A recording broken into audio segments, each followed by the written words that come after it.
नवजात शिशुंठारे जॉन्डिस। नवजात शिशुंठारे जॉन्डिस एक साधारण रोग। यह साधारणतः पिला जन्मर किछि दिन किंबा सप्ताह पर देखा जाए।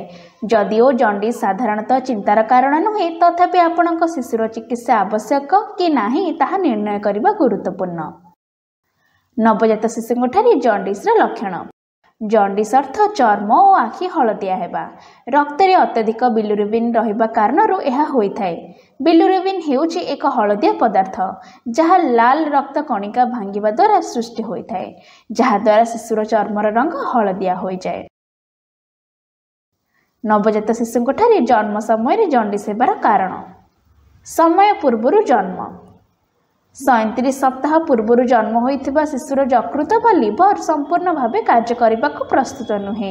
हलदिया रंग बा बिलिरुबिन ठीक भाव सफा करिबारे सक्षम नुहंती।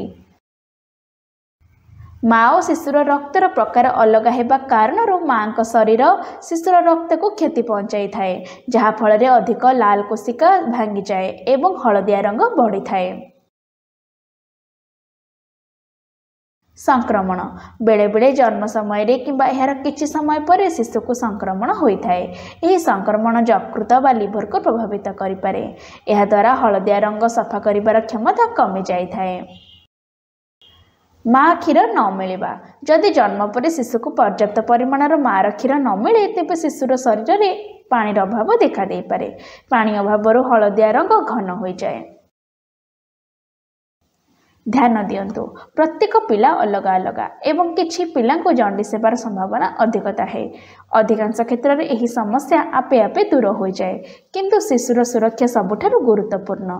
जॉन्डिस कौनसी लक्षण देखा देले तुरंत डाक्तर परामर्श नियंतु।